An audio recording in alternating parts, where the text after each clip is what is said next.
But there's a lot to talk about that has taken place over the course of the last year. A lot to talk about. The biggest story, of course, is what took place on November 6th, and that is the 2024 presidential elections. And I predicted that it was going to be very, very close. I was right on that, but I was certainly wrong on who I thought was going to win. I was a little bit surprised, but I wasn't like crazy surprised because I said it was going to be a close election. There are people that were saying Kamala Harris was going to win in a landslide, and I said, oh, I disagree with that. Don't take it for granted. And obviously, I didn't like the result. Almost half the country didn't like the result. Almost half the people that voted didn't like the result. It wasn't a landslide victory. It was one of the closest elections we've ever had in the history of this country. But unlike the far right that refuses to accept elections, I accepted it immediately. I was disappointed. I didn't cry. I wasn't depressed. I was disappointed. I think that would probably be the best way to describe it. But this is what we have to live with as a country moving forward. I would say probably the second biggest story was the first assassination attempt. The second assassination attempt wasn't as big of a story because no shots were fired, at least for the person that was allegedly trying to assassinate Donald Trump. But on July 13th, that was a huge story because we hadn't seen an assassination attempt on a current or former president in a very long time. And that was a story that was a bit shocking and surprising. And it was very sad that several people were shot and one person lost his life in front of his family. And even though I didn't agree with that person's political beliefs and I thought, his statements were bigoted and racist in nature, the man who lost his life, he didn't deserve that to happen to him. It was horrible. We've still heard conspiracy theories about what happened that day. I think there were a lot of failings from the FBI. At the same time, I also thought it was a little strange that Donald Trump's ear healed itself within 24 hours. He was seen on the golf course with no damage to his ear at all, but yet he wore that diaper bandage at the Republican National Convention that made him look like a clown and made some of the people in the audience look like a clown when they were wearing that same bandage. I thought it was weird and ridiculous. Obviously, Hurricane Milton was one of the biggest stories. Sadly, a lot of people lost their lives. A terrible story. My heart goes out to all the friends and families who were affected by Hurricane Milton. And also we hear conspiracy theories from Donald Trump about how, with aid, about how the government was withholding aid and it was Joe Biden's fault and he wasn't reaching out to Governor DeSantis and he wasn't reaching out to the governors. Terrible, despicable. The Sean Diddy Combs story is certainly one of the biggest stories of 2024, and I also hope that he spends the rest of his life in jail. There's no question that, in my opinion, that he's sodomized and he's raped and he's sexually assaulted both men and women, maybe even underage people. It's terrible. And I've never been a Sean Puffy Diddy Combs. I've always thought he's been a lifelong criminal. But I do find it interesting that many of these MAGA Republicans go guilty by association.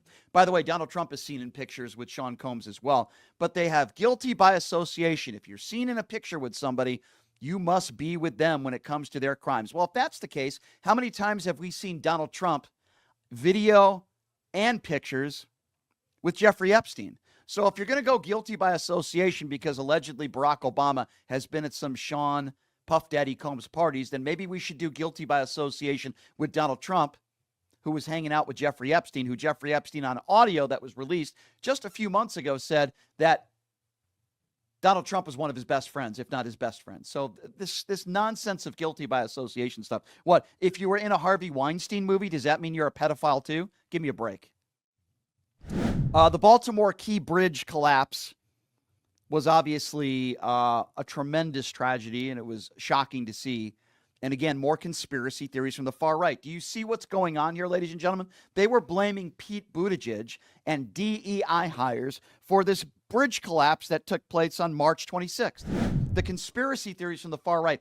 Immediately, it should be, oh my God, this is terrible. This is horrible. We'll find out what happened and how it happened. But not the far right. They want to blame Pete Buttigieg and they want to blame DEI hires for the bridge collapse, which, by the way, show no evidence that that had anything to do with what took place that day.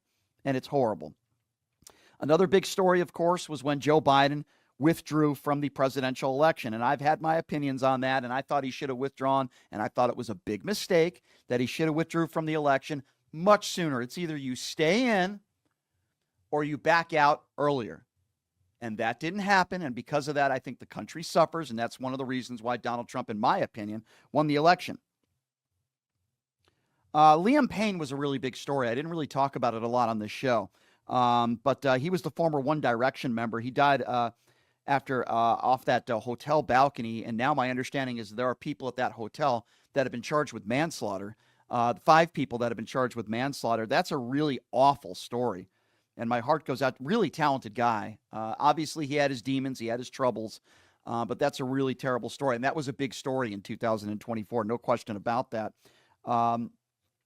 The Jeffrey Epstein documents were unsealed, naming Prince Andrew and former President Clinton, among others. That was a big story. The Georgia high school shooting, where at least 4 people were killed, was another big story. And Donald Trump's story is continuing, right? When Donald Trump was found guilty on all 34 charges in the hush money trial, and you'll hear a lot of MAGA Republicans, again, curling themselves into a pretzel. He's not a felon. Yeah, according to the New York statute, a jury found him guilty on 34 felony counts. If he wasn't reelected as president, a judge would have sentenced him, but a jury found him guilty on 34 felony counts. But if you talk to a lot of these MAGA buffoons, they'll try to get into the weeds with you. Oh, he's not a 34-count felon. I mean, you can't even have a logical conversation with these people. But that was a really big story. The second Donald Trump assassination attempt, of course, was another big story. And then the 6% commission on buying or selling a home, gone after Realtors Association, and they agreed to a seismic settlement back in March 15th. That was a big story that some people put underneath the rug. Obviously, a big story from several weeks ago. Is that how long it's been? It's been over a month, hasn't it, since the United Healthcare CEO shooting? It's been a little while.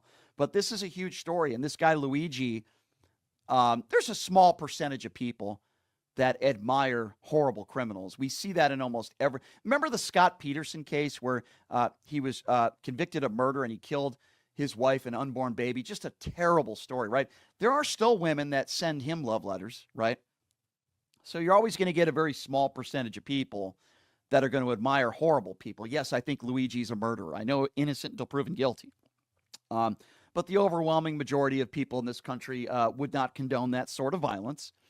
And it's not a left thing. And I would also say that we also, while that was a horrible murder and a terrible thing, I would also say we have a lot of issues with our healthcare system. We have a ton of issues there. So that was certainly one of the biggest stories of 2024. No question about it. Hurricane Milton was another big story. And then, of course, this 14-year-old student in this Georgia school shooting that left 4 dead. I mentioned that. The carnage from Milton. And, of course, the CNN debate between Joe Biden and Donald Trump. That was a big changing of the guard for politics. And I'm not, listen, I said it the day after the debate because I'm always going to give you my opinions in an honest fashion. I'm not going to give you an opinion that's a lie, right? I'm going to give you an opinion that is my opinion, and I'm going to be real with it. And Joe Biden had an atrocious performance. That was a huge story. And if he wasn't feeling good, I think that might have been part of it, but I don't think he's just not the same guy he once was. I think we all could agree on that, whether you're on the left or the right. Then they shouldn't have put him out there, and they should have postponed it a little bit. Maybe that would have changed the course of history. Maybe it wouldn't have. I don't know. What I do know is that Donald Trump didn't win that debate. Joe Biden lost it because he was terrible. And I think some of it and a lot of it probably had to do with his age. And I'm sure a part of it had to do with he wasn't feeling well either. You heard him coughing, and he just didn't sound good. So that was a very terrible situation. I think another big story in 2024 was the judge that ordered Trump pay $454 million in the case July 25th, 2024. Now, there's a lot of other stories in 2024 that we could talk about that I could go through. But for the most part, generalizing for the most part, those were the biggest stories of 2024 that I mentioned of. That's a lot.